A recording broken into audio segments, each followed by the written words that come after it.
GunVenture is brought to you by Springfield Armory, Double Tap Ammunition, and Gundealio.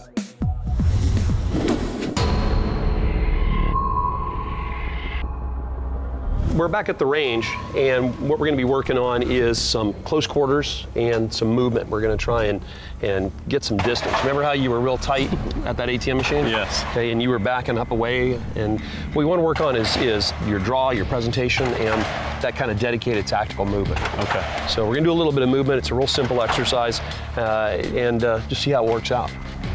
So what we've got is, your close proximity. You're standing back behind somebody that was at the machine, but we're going to start this as if the bad guy now is turning and confronted you, okay? You're here, and you initially, you're unarmed, your hands are empty, maybe you got your ATM card in your hand, something. Come up and give it a pop, and then initiate that movement backwards, okay? You get about a step, 2 steps off of him. I want you to bring that weapon out, and I want you to be able to keep the weapon on target as you egress, maybe 4 or 5 steps back, okay, creating that about 21 feet, give or take, distance between he and you, okay? You have kids? Yes. Stuff all over the floor? Everywhere. Okay, think about when you're walking, not kicking that stuff across the floor. So we're moving to the rear. We want to go toe, heel, toe, heel. We want to be able to hit something and rock over the top of it. You ready? Ready. All right, here we go.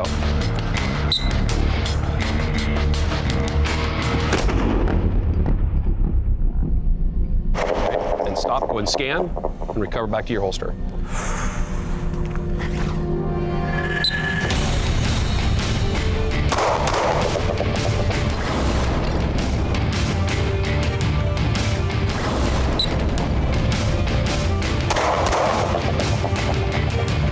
All right, very good, very good. Go ahead and reholster that with a slide to the rear. It's a good place to wrap this up. Let's head back out, all right? Thank you. All right.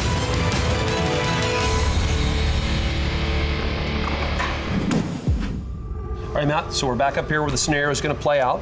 It's essentially the same scenario you just did. You're going to be at the ATM, people around, just see what happens, monitor, make some good judgment calls, okay, and be safe, sane, and let's see what happens.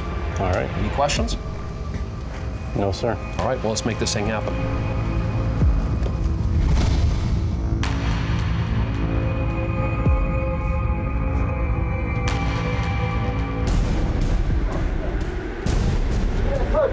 Stop!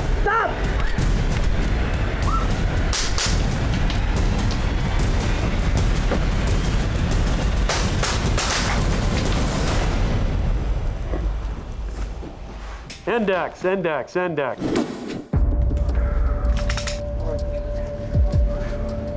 Woo! You got me.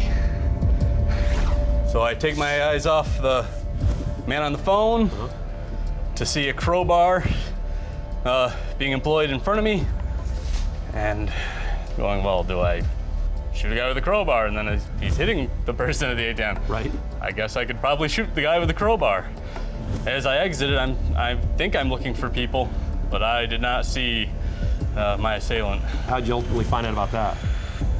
Just a little tap to the chest. Okay, little tap to the chest, little wake-up call? Yep. All right. Why'd you go to the floor? I don't know.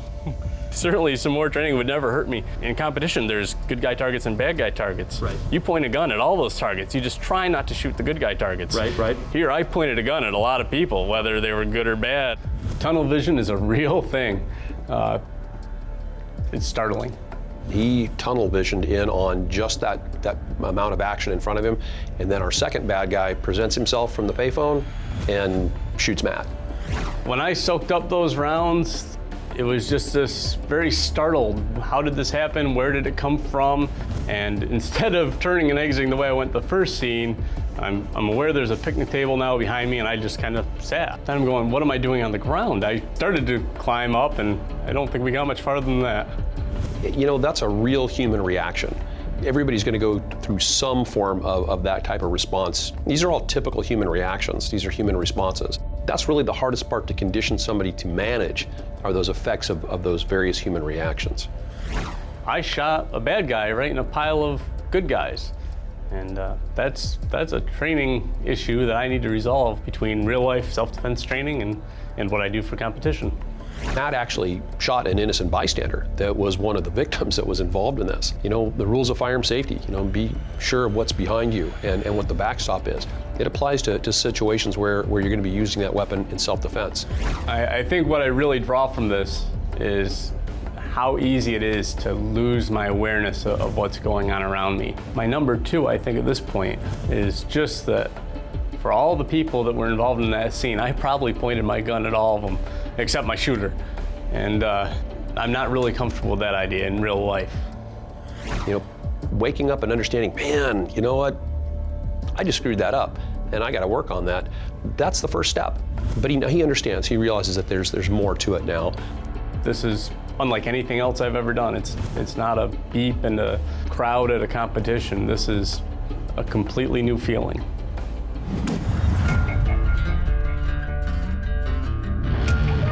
Coming up, a disagreement in a restaurant quickly becomes a gunfight.